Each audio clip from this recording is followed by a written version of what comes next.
Good morning, students. We have already started our chapter that is change in profit sharing ratio among the partners, and today we are having a topic of investments fluctuation reserve. So let's start our topic. So, as per this topic, we know that we have created reserves for investments, right? We have created reserves for investments because जो हम अपनी books में investment को हमेशा cost पे record करते हैं, तो कॉस्ट पे जब हम अपनी इन्वेस्टमेंट को रिकॉर्ड करते हैं तो मार्केट में जो रेट है वो चेंज भी हो सकता है. मार्केट में जो रेट है वो कॉस्ट से डिफरेंट हो सकता है. It can be higher than और less than the book value. So हम क्या करते हैं, अपनी बुक्स में हमेशा इन्वेस्टमेंट फ्लक्चुएशन रिजर्व बनाते हैं. मतलब कि इन्वेस्टमेंट में आने वाली फ्लक्चुएशंस यानी कि कभी वो बढ़ सकता है, कभी कम हो सकता है. तो उन फ्लक्चुएशंस को मीट करने के लिए हम बनाते हैं रिजर्व्स. रिजर्व्स क्या होता है बच्चों? हम अपने मनी में से, हम अपने प्रॉफिट में से कुछ अमाउंट को सेट कर देते हैं साइड पे. कुछ प्रॉफिट्स को हम साइड पे रख देते हैं. क्यों रखते हैं हम प्रॉफिट्स को साइड पे? ताकि अगर हमारी इन्वेस्टमेंट की मार्केट वैल्यू फॉल कर जाए तो हम उस फॉल को, उस लॉस को सफ़र करने से बेटर है हम उस फॉल को मीट करने के लिए हमारे पास ऑलरेडी एक रिजर्व्स पड़े हों, ताकि अगर इन केस कोई भी सिचुएशन आती है तो हम इसी रिजर्व्स में से पैसा निकाल के अपने उस फ्लक्चुएशन को, अपने उस लॉस को कवर अप कर सकें. ठीक है जी. तो हमारे पास यहाँ पे हमने अकाउंटिंग ट्रीटमेंट करनी है इस इन्वेस्टमेंट फ्लक्चुएशन रिजर्व की. यानी कि जब हमारे पास कभी भी हमारी प्रॉफिट शेयरिंग रेशियो चेंज होती है तो हमारी बुक्स में अगर कोई भी रिजर्व्स बने हुए हैं जो हमने इन्वेस्टमेंट के अंदर आने वाली फ्लक्चुएशंस के लिए बनाए हैं, तो हमें उन रिजर्व्स को एक बार ट्रीट करना पड़ेगा. उसकी अकाउंट्स में एक कोई ना कोई ट्रीटमेंट करनी होगी एज़ पर द सिचुएशन. तो हमारे पास इस सिचुएशन के अकॉर्डिंग जब भी हमारी बुक्स में कोई भी प्रॉफिट शेयरिंग रेशियो में चेंज आएगा तो हमारे पास 3 मेन सिचुएशंस आएंगी. हमारे पास 3 मेन सिचुएशंस आएंगी. सबसे पहली सिचुएशन होगी when book value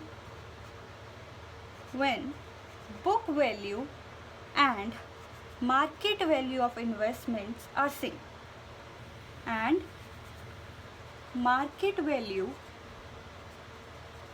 of investment are same. मतलब कि जो उसकी बुक्स में वैल्यू थी वही मार्केट में वैल्यू है. तो हमारे इस रिजर्व्स में कोई डिफरेंस नहीं आया. तो हम क्या करेंगे, जब भी चेंज होगा प्रॉफिट शेयरिंग रेशियो में कोई भी चेंज आएगा तो जो भी हमारे पास रिजर्व्स का बैलेंस होगा तो हम उन रिजर्व्स को ख़त्म कर देंगे. ख़त्म करने के लिए हमें उन्हीं रिजर्व्स को पार्टनर्स में डिस्ट्रीब्यूट करना है. तो हम उसकी क्या रेशियो में, हम उसको ओल्ड रेशियो में हमारे ओल्ड पार्टनर्स में उन्हीं प्रॉफिट्स को डिस्ट्रीब्यूट कर देंगे, उन्हीं रिजर्व्स को. क्योंकि रिज़र्व एक तरह का प्रॉफिट होता है तो हम उन्हीं रिजर्व्स को पार्टनर्स में डिस्ट्रीब्यूट कर देंगे. तो रिजर्व्स हमारे पास क्रेडिट होते हैं तो उनको ख़त्म करने के लिए हम क्या कर देंगे, डेबिट. तो entry will be investment fluctuation reserves account debit to partners capital account.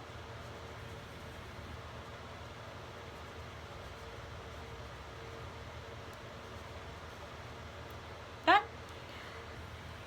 मतलब कि जो हमारे पास रिजर्व्स पड़े होंगे हम उन रिजर्व्स को सभी पार्टनर्स के उनकी रेशियो में डिस्ट्रीब्यूट कर देंगे इन दी ओल्ड रेशियो में हम सभी पार्टनर्स को उनका शेयर दे देंगे. ये है हमारे पास फर्स्ट सिचुएशन. सेकंड सिचुएशन क्या होगी कि जब हमारी मार्केट वैल्यू जो होगी, market value of investment is less than the book value. Books में हमने ज़्यादा दिखा रखा है, मार्केट में अभी उसकी इतनी वैल्यू नहीं है, उस इन्वेस्टमेंट की उतनी वैल्यू नहीं है. तो मतलब कि जितना रिज़र्व हमने इन्वेस्टमेंट के लिए बनाया है, जितना रिज़र्व हमने इन्वेस्टमेंट के लिए बनाया है वो रिज़र्व हम इन्वेस्टमेंट के लिए डिस्ट्रीब्यूट कर देंगे और जितना हमारे पास बच जाएगा वो हम पार्टनर्स में डिस्ट्रीब्यूट कर देंगे, राइट। मतलब कि entry will be investment, fluctuation reserves, account debit. Suppose हमारे रिजर्व्स हैं 1000 के, रिजर्व्स हमने ज़्यादा बना रखे हैं, ठीक है जी, रिजर्व्स हमने बना रखे हैं। टू इन्वेस्टमेंट्स, इन्वेस्टमेंट में कौन सी अमाउंट आएगी, मार्केट वैल्यू और बुक वैल्यू में जो डिफरेंस है, जो मार्केट वैल्यू और बुक वैल्यू में डिफरेंस है हम वो यहाँ पे लिख देंगे। तो जो भी डिफरेंस होगा वो यहाँ पे आ जाएगा और जो बैलेंस बच जाएगा वो पार्टनर्स की कैपिटल में चले जाएगा। To partners capital account. ये सिचुएशन तब की होगी जब हमारे पास जो ये फॉल इन वैल्यू है वो लेस देन है हमारे पास इन्वेस्टमेंट फ्लक्चुएशन रिजर्व की। मतलब कि हमारे पास जो इन्वेस्टमेंट में जो फॉल आया है वो कम आया है और रिजर्व्स हमारे पास ज़्यादा बने हुए हैं। तो जो रिज़र्व हमारी उस इन्वेस्टमेंट को मीट कर रहे हैं वो हम उसको इन्वेस्टमेंट में यूज़ कर लेंगे और जो रिज़र्व हमारे पास बच जाएंगे फालतू के वो रिज़र्व हम पार्टनर्स में डिस्ट्रीब्यूट कर देंगे, ठीक है जी। ये हमारे पास क्या है, फर्स्ट सिचुएशन। फर्स्ट सिचुएशन जब हमारे पास market value is less than book value and जब हमारी फॉल इन वैल्यू जो है वो भी लेस देन है रिजर्व से। मतलब कि रिजर्व्स हमने ज़्यादा बना रखे हैं लेकिन जो फॉल आया है इन दोनों में, इन मार्केट वैल्यू और बुक वैल्यू में जो फॉल आया है वो कम है, ठीक है जी। अब इसी में हमारे पास सेकंड सिचुएशन एक और बन सकती है। सेकंड सिचुएशन एक और हो सकती है जब हमारे पास जो ये फॉल आया है, फॉल इन वैल्यू हुई है, इन्वेस्टमेंट में जो फॉल है वो इक्वल्स टू है रिज़र्व के। जितने के रिज़र्व बनाए थे उतना ही फॉल आया है तो हम क्या कर देंगे, सभी के सभी रिज़र्व इन्वेस्टमेंट में डाल देंगे। सभी के सभी रिज़र्व हम कहाँ पे डाल देंगे, इन्वेस्टमेंट में, और कोई भी अमाउंट पार्टनर्स के कैपिटल में डिस्ट्रीब्यूट नहीं होगी। तो investment fluctuation reserves, account debit to investments, right. Then third situation हमारे पास क्या है, थर्ड सिचुएशन हमारे पास ये है कि जब हमारे पास जो फॉल इन वैल्यू है that is greater than the reserves. मतलब कि इतना फॉल आ गया कि हमारे रिजर्व्स भी इतने इनफ नहीं थे कि उसको संभाल सके। तो जितना डिफरेंस होगा वो पार्टनर्स को मीट करना पड़ेगा। फॉल ज़्यादा आ गया, गिरावट ज़्यादा आ गई, रिजर्व्स कम बनाए थे, उस फॉल को संभालने के लिए रिजर्व्स कम पड़ गए। तो जितना डिफरेंस कम पड़ गया उसका हम रीवैल्यूएशन में हम एंट्री पास कर देंगे। रीवैल्यूएशन का मतलब क्या है, पार्टनर्स को पे करना पड़ेगा। मतलब कि वो लॉस पार्टनर्स को पे करना पड़ेगा। तो यहाँ पे हमारे पास एंट्री हो जाएगी। हम सबसे पहले रिजर्व्स को ख़त्म करेंगे। Investment fluctuation reserves, account debit to investment. लेकिन हमारे यहाँ पे इन्वेस्टमेंट ज़्यादा है, यानी कि सपोज़ यहाँ पे 1010 रुपीज़ की इन्वेस्टमेंट है लेकिन रिज़र्व हमारे सिर्फ 900 के बने हुए हैं। तो जो ये डिफरेंस होगा, जो यहाँ पे हमारा डिफरेंस होगा 110 रुपीज़ का, वो हम रीवैल्यूएशन अकाउंट में पोस्ट कर देंगे। फिर हमारे पास सेकेंड एंट्री क्या होगी कि यही रीवैल्यूएशन का जो अमाउंट का बैलेंस होगा वो पार्टनर्स को पे करना पड़ेगा। तो पार्टनर्स का कैपिटल अकाउंट जो है वो कम हो जाएगा क्योंकि उन्हें पे करना है। कैपिटल अकाउंट क्रेडिट बैलेंस होता है तो वो क्रेडिट बैलेंस डेबिट में कन्वर्ट हो जाएगा। तो partners capital account debit to revaluation account. तो जितना ये 110 है वो 110 पार्टनर्स में डिस्ट्रीब्यूट हो जाएगा। डन। देन लास्ट सिचुएशन हमारे पास आती है when there is an increase in market value of investment।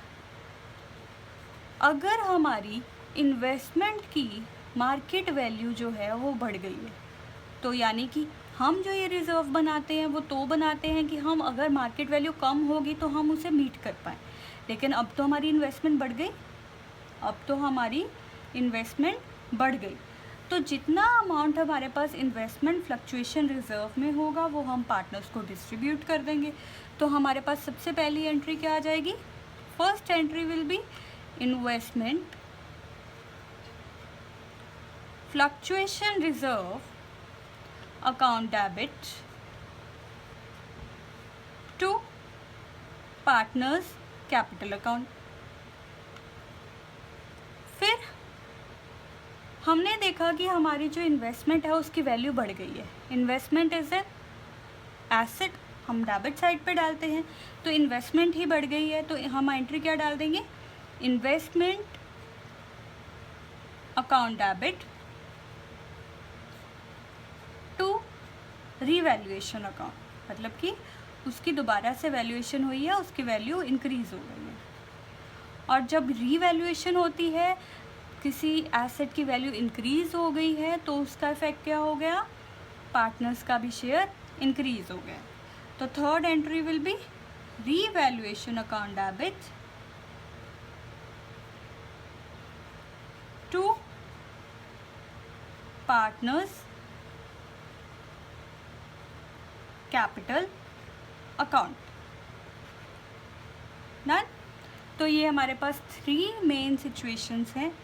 सबसे पहले सिचुएशन है कि जब हमारी जो बुक वैल्यू है और मार्केट वैल्यू है वो सेम है, तो हम क्या करेंगे? जितना भी रिज़र्व है वो हम पार्टनर्स में डिस्ट्रीब्यूट कर देंगे। सेकेंड एंट्री तब होगी जब हम कहेंगे जो मार्केट वैल्यू है वो हमारी लेस देन है द बुक वैल्यू, मतलब कि फॉल आ गया है हमारी मार्केट वैल्यू में। तो अगर फॉल आ गया है, तो अगर हमारे रिज़र्व फॉल से भी ज़्यादा है, तो जितने रिज़र्व हमने फॉल के लिए यूज़ कर लिए वो तो ठीक है, जितना बच गया वो पार्टनर्स में डिस्ट्रीब्यूट कर देंगे। और अगर हमारे रिज़र्व उतने ही हैं जितना फॉल है, तो वो सीधा इन्वेस्टमेंट में कट हो जाएगा। और लेकिन लास्ट सिचुएशन ये है कि अगर हमारे पास वो रिज़र्व्स भी कम पड़ रहे हैं, तो जितना डिफरेंस होगा रीवैल्यूएशन अकाउंट में डल जाएगा और पार्टनर्स को पे करना पड़ेगा।